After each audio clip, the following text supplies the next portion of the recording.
Now this is going to be a long one, so buckle up and let's get right into it. In this video, I'll be going over all of these when it comes to AWS Lambdas. I want this to be the most comprehensive video you're going to watch about Lambdas anywhere on the internet.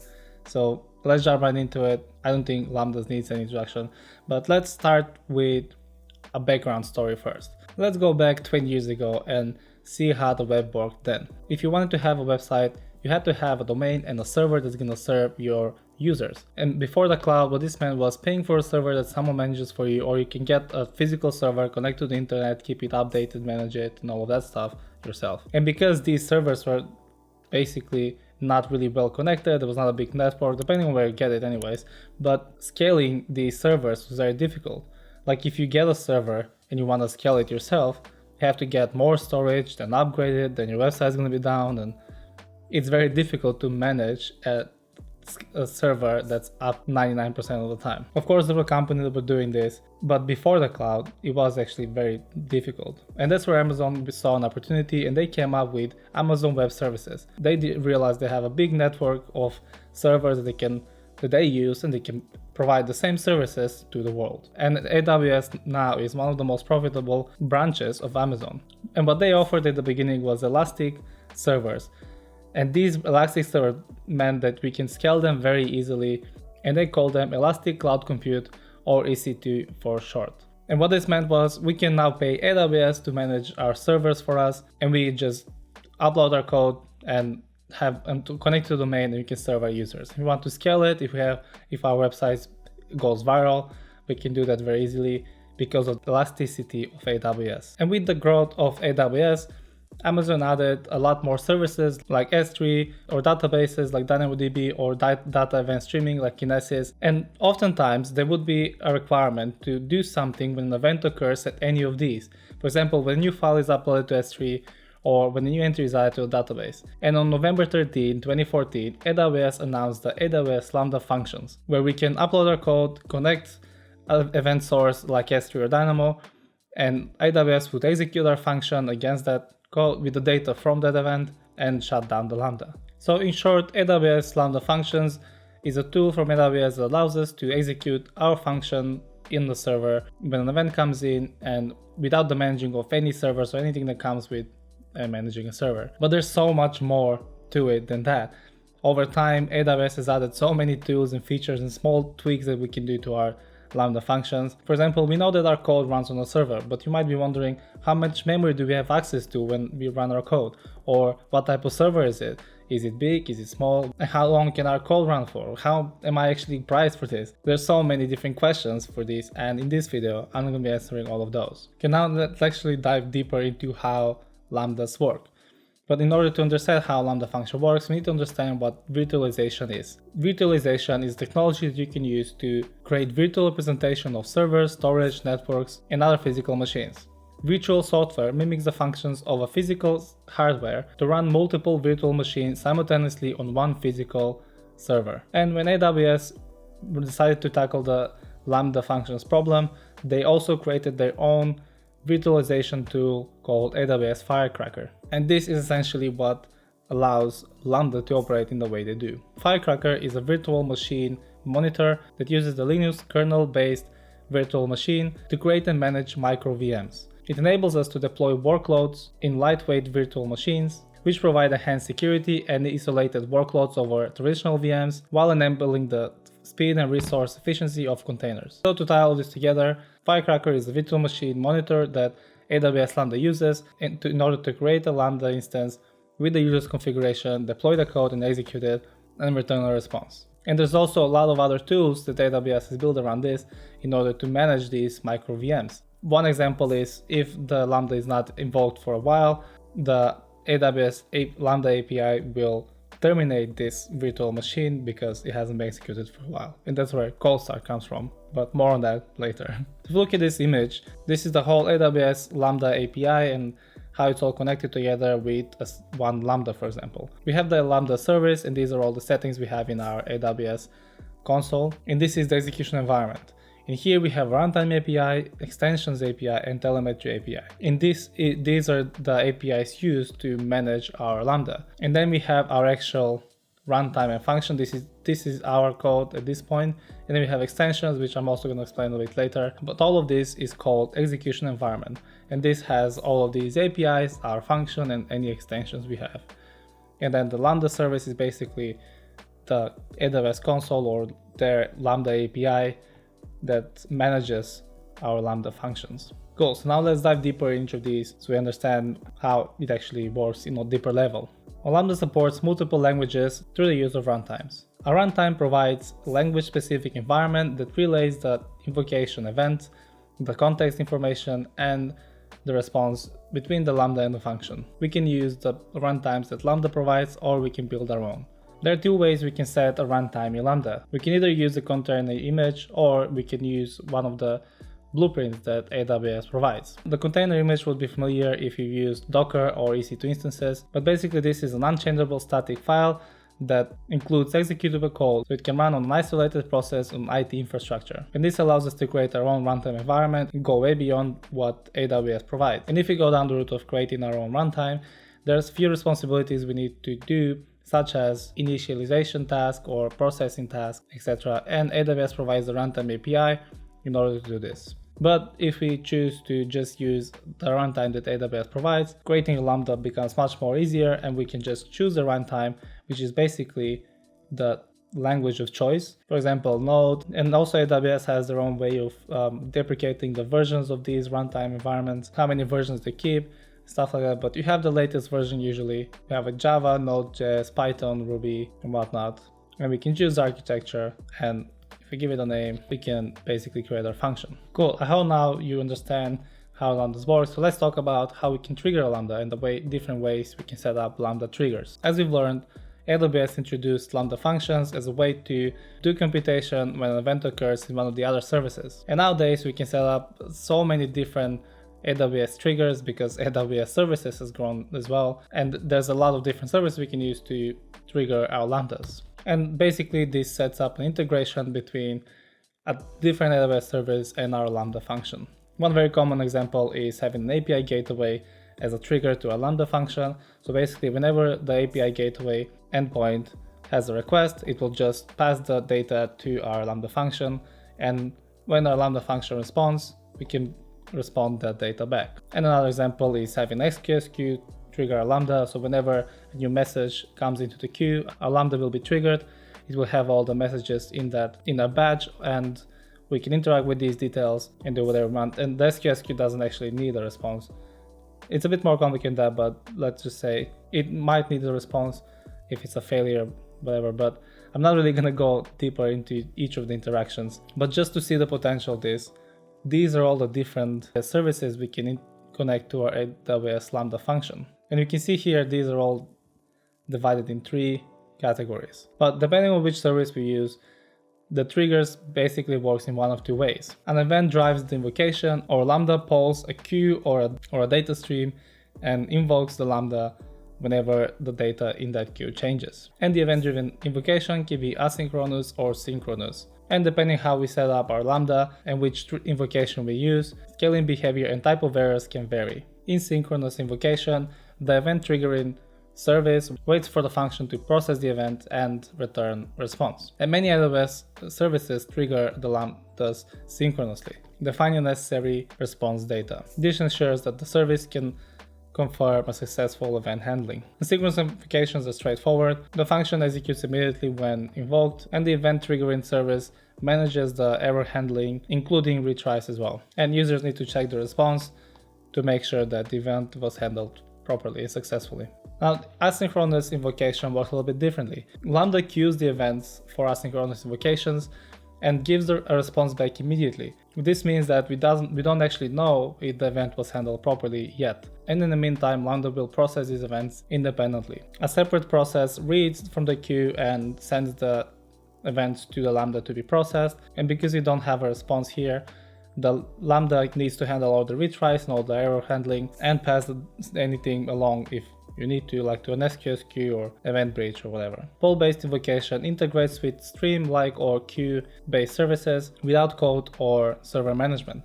Now basically the Lambda will poll for any activity in the message or in the stream, and whenever there is activity, it will trigger the Lambda synchronously and wait for a response. For example, if you have a simple queue with SQS, the Lambda will poll the queue periodically, and you can set up how often do you want the SQS queue to be polled, and you can also set the batch size as well. So if you have a batch size, the default is 10, so if your batch size is 10, you're gonna poll the queue, it's gonna get a batch of 10, process them, and you can also respond to the queue that some of these messages were not processed successfully, and the SQS queue can add them to a dead letter queue or whatever. But yeah, each service triggers the Lambdas differently. These are 3 different ways that they work. There's not a big difference in between them, I think, but it's useful to know how we can use the Lambdas with different services. Now that we understand how the execution environment and all that works, how we can trigger the Lambda, let's talk about cold starts. So when a Lambda is triggered, our functions have initialization period, where basically the AWS Lambda API grabs our function code, initializes a virtual environment where we can execute our code with the different configurations we set, like the memory and architecture and whatnot. And after it's initialized, then our code is being run. So basically we can divide the duration of the time that the Lambda takes to get a response into 2 different durations. The first 2 is where we download the code and start a new execution environment, and this is referred as cold start.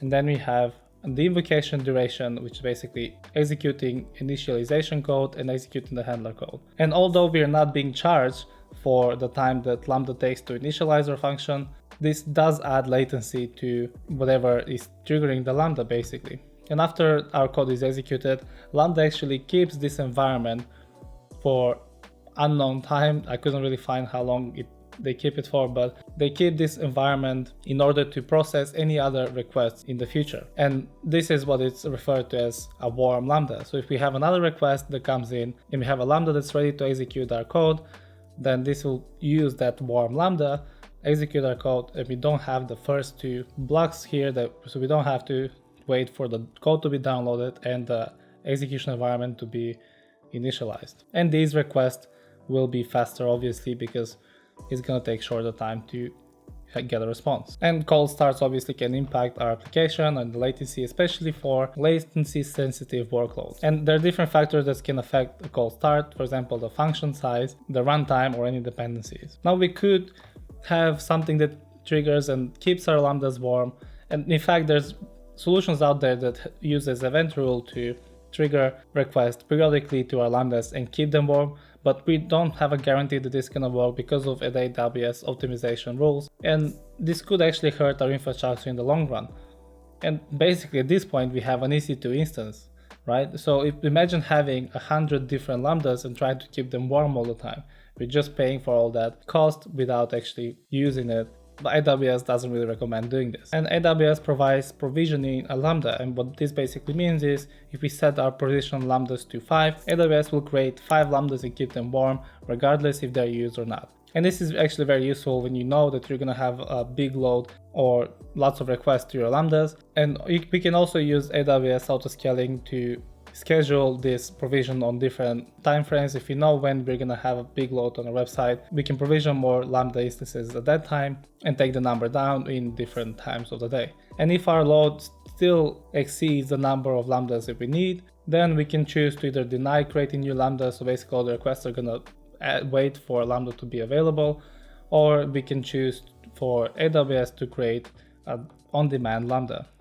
And just keep in mind that these using provisioned Lambdas will obviously add some cost to your pricing. I'm going to come back to pricing a little bit, but I just want to talk about scaling when it comes to AWS Lambdas. Cool. So now with scaling, we introduced a few more concepts. If we have one request or a function, AWS Lambda will create one execution environment, execute our code, and return a response. If we have another request after the first one's finished, then AWS Lambda will reuse the same execution environment like we talked about, essentially having a warm start and return a response. But if we have 2 requests at the same time, AWS Lambda will create 2 different execution environments to handle the load. And essentially, AWS Lambda will try to reuse a Lambda instance if one already exists, but if it doesn't, it's going to try to create a new one until the concurrency limit is reached.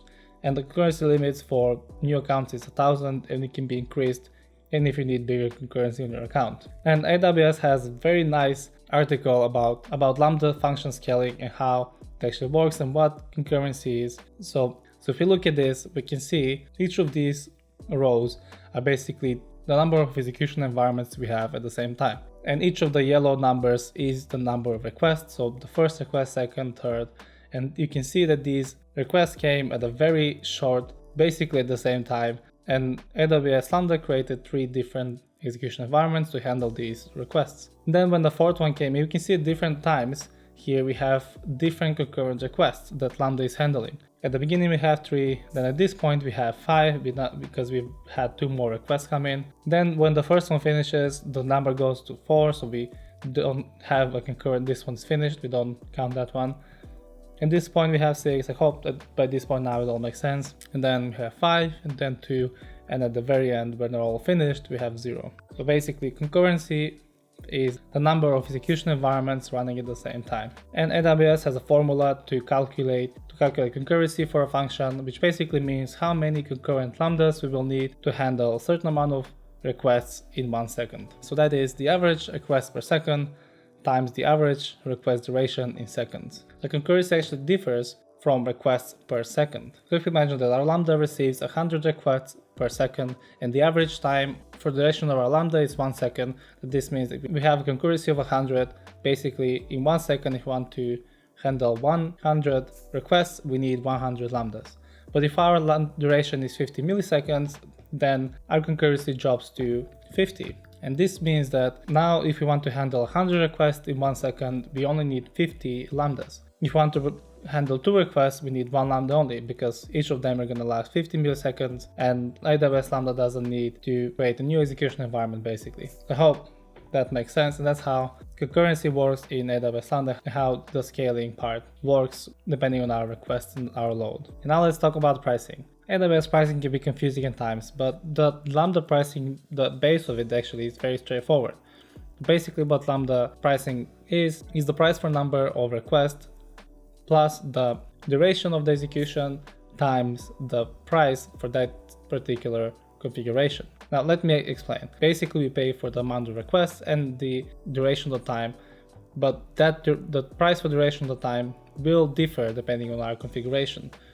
Here we have some prices from AWS. For example, we have 20 cents per 1 million requests on pretty much all configurations as far as I can see. And the type of configuration depends on the memory and the architecture. If we say we have a 2015 megabyte architecture, we have 2015 megabyte memory with the RM price. I don't even know what the name of this.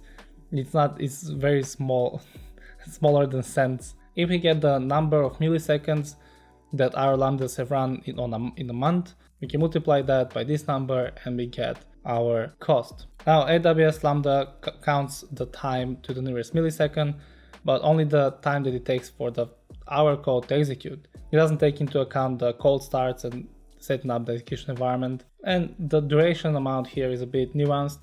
For example, if our Lambda has an extension, then the duration of the last running extension will be taken into account here. And if our Lambda is configured with snap start, then the duration time will also include the runtime to load to initialize the code, to run our handler and the installation code during creation of copies of snapshots created for Resilience. And I have some examples here. So basically, if we have the ARM architecture with 512 megabyte Lambda configuration, and our Lambda is executed once a day for a duration of 10 seconds. So this would be 1000 milliseconds times 30 once per day, basically for the whole month, and then times this small number. So basically we have 30,000 times the number, which is less than a cent anyways. And then if we add in the number for per million requests, because this is lower than million requests, basically we're gonna pay 2 cents per month for that Lambda. Now let's try something more realistic. If our Lambda takes 2 seconds to execute and our Lambdas is run a million times in a month, then we still have the 20 cents per million requests. Plus now we have 2000 milliseconds times a million. So this is 2 trillion, I think. Then times the small number for our configuration. which is going to be $13.4 plus the 20 cents. It's going to be 13.6, the price for running that Lambda in a month. And AWS free tier has 1 million free requests per month and 400,000 gigabit seconds per month, usable for functions powered by both the x86 and Graviton 2 processors. And additionally, the free tier includes 100 gigabytes of HTTP response streaming per month beyond the first 6 megabytes per request, which are free. Okay, the next thing I want to talk about is Lambda Layers. And Lambda Layer is additional code that we can bundle into our Lambdas, which usually will be libraries, dependencies, or custom runtimes. And the use case that AWS has provided in their documentation is abstracting some of our dependencies into a Lambda layer, and this would mean that our function code will be smaller, and thus it will be easier to create an execution environment and execute our code. Okay, so let's run through that scenario ourselves. Let's say we have an authorization Lambda that authorizes a user, and we use a third-party tool like Auth0. Auth0 has their own SDKs that we can use to validate and authorize a user, and if we can abstract this dependency into a Lambda layer, or we can have it in our code like I would usually do, to be honest. We could have up to 5 Lambda layers per function, and we can attach a layer to different functions as well. Now, in my opinion, I don't think this really offers a big advantage to our Lambdas. I could see maybe in a big company we could have a Lambda layer with most of our dependencies in there, and this would be regulated with a lot of rules and regulations and whatnot as to which versions are being used, and these can be then attached to different Lambdas to ensure that the same dependencies are used across each of these. And this would also allow for updating the dependency versions on the layer only. It's not going to be done in each Lambda individually, but then again, if updating the version creates breaking changes, this could also be a big issue as well. I could see this being more useful with creating custom runtimes, because usually with custom runtimes we have more logic and some initialization that we have to do ourselves, so I could see this being useful for that if we need to use the same runtime for multiple Lambdas. Cool. Lambda extension. Lambda extensions allows us to augment our functions. Now, Lambda supports internal and external extensions. External extensions run independently in the execution environment, and they can run after our function invocation is fully processed. And because these run as independent processes, we can write them in different languages, and all Lambda runtimes support extensions. And internal extensions run as part of the runtime process. Our function accesses internal extensions by using wrapper scripts or in-process mechanisms such as Java tool options. And this is a great illustration from AWS that explains how extensions actually work. So here we have 3 different processes. Basically, we have the init, invoked, and shutdown process, and these are the 3 basically phases that our function goes through. Then we have the Lambda service, which is the Lambda API that invokes our functions and initializes and does all that stuff. Then we have a runtime, which is basically where our function is being executed. Then we have an internal extension and an external extension. We can see that the extensions are being initialized first, we register them, and then they signal readiness. Then our runtime is being initialized. This is basically copying our code and creating the runtime environment. Then we initialize our function, and when all of these are ready, then we go to the invoke phase. The Lambda service sends an invoke request to the runtime and each of the extensions. The runtime will respond with the response of our function. Then the external extension will respond with the response. And then we have the runtime shutdown. A SIG-term signal initializes the shutdown sequence, and we can see that the external extension was shut down last. So if there's any code that needs to be executed here, can be executed after our runtime has been processed. And also AWS has some examples of extensions that we can use in a repo, which is very neat. When it comes to performance optimization, memory is the main tool to improve the performance of our Lambda functions. The configuring limit is between 128 megabytes up until 10,240 megabytes, with the default set to lowest 128 megabytes. But Lambda actually recommends that the lowest is mainly suitable for simple functions or routing events. For anything that has libraries or interacts with Amazon S3 or EFS, a higher memory is better for performance. Now, more memory also increases the available virtual CPU, enhancing computational power. And adjusting memory can improve the performance of a function if it is a CPU, network or memory bound. While more memory actually increases the price as well, it would likely increase the performance, meaning it will run for a shorter amount of time, and sometimes it may result in lower overall costs. And also, AWS also provides Lambda power tuning tool that we can use to find the best combination of performance and memory for our Lambdas in order to have the cheapest cost. And the way this works is we'll use step functions to execute our code in different Lambdas with different memory sizes, measure the performance of each of those, and give you a graph where you can compare the cost and the amount of time and understand what's best for us. And this will actually run in our account, and there will be some cost because it actually needs Lambdas to execute our code. Another way we can improve the performance for our Lambdas, static initialization occurs before our handle code runs. This is where we initialize all different libraries and everything we need to do. A Lambda does this when it creates a new execution environment.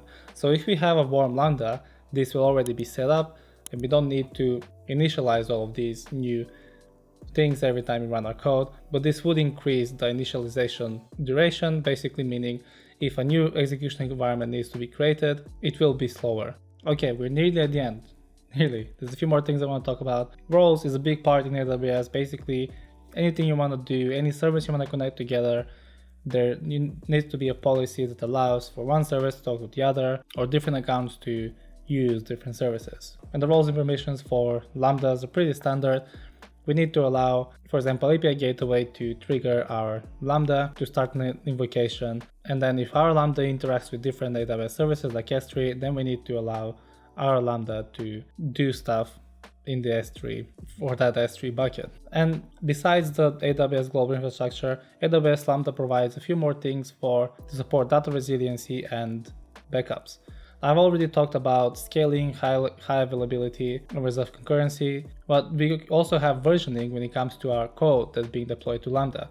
We can have different versions of the code. Basically, every time we change the code, we can publish a new version, and these can be used for rolling out deployment and doing blue-green deployments and stuff like that. We also have retries, which is very useful. Lambda automatically retries for asynchronous invocations, and depending on the server that's triggering the Lambda, there's also other retry logics around that. And there's also dead letter queues. We can configure our Lambdas to send the failed request to a dead letter queue so we can retry them and see the logs and figure out why they were basically not successful. And also there's a few quotas or limitations that we need to be familiar with when we work with Lambdas. I've already mentioned a few like the concurrency, but the one big notable one is the maximum duration for a Lambda is 50 minutes. Now this is a hard limit, it can be increased. If you have a Lambda that needs to run more than 50 minutes, it's gonna time out and you're not gonna have a response. There's ways we can get around this. You can divide the logic into multiple Lambdas if you can, and then have a step function that runs each of the Lambdas in different steps, kind of chain them together. But each Lambda has a 50-minute duration limit, so just be aware of that. And there's a doc that explains all of the Lambda quotas. Another interesting one I found was the size of our code, which is 75 gigabytes for new accounts, and it can be increased to terabytes. Now 75 gigabytes I think is pretty big if you ask me, but yeah, it can be increased if you need to. And in terms of storage, we have the memory I've mentioned before, but Lambdas now also have access to ephemeral storage. Ephemeral storage is basically an instance store that provides temporary block level storage for our instance. This is used often for EC2 instances, but now Lambdas can have access to these, and the storage goes from 512 megabytes to 10,240 megabytes. We can control the amount of ephemeral storage we have to each of our Lambdas, and this can be useful if your Lambda needs a lot of storage, fast storage. Otherwise, we always have S3, but that's depending on the use case, you might need something like ephemeral storage. Cool, that's all I wanted to talk about for Lambdas. My camera overheated like 4 times. Hopefully this video isn't too long. Hopefully there is enough useful information, but thank you very much for watching. I really appreciate everyone taking the time to watch all of these videos. If you have any feedback, put it down in the comments below. If you want me to cover something else, I have more in-depth videos coming as well. I was excited to write this one and plan this one. I really enjoy diving deeper into certain topics and tools and whatever. So this was very fun for me, and I hope it was fun for you too. Subscribe, press like. 94% of the people that watch my videos do not subscribe, so I would really appreciate if you subscribe. Press the like button if you like this video, so the algorithm knows to show it to more people. That's been it for this video. Thank you very much for watching. Enjoy the rest of the day. Happy coding. Bye.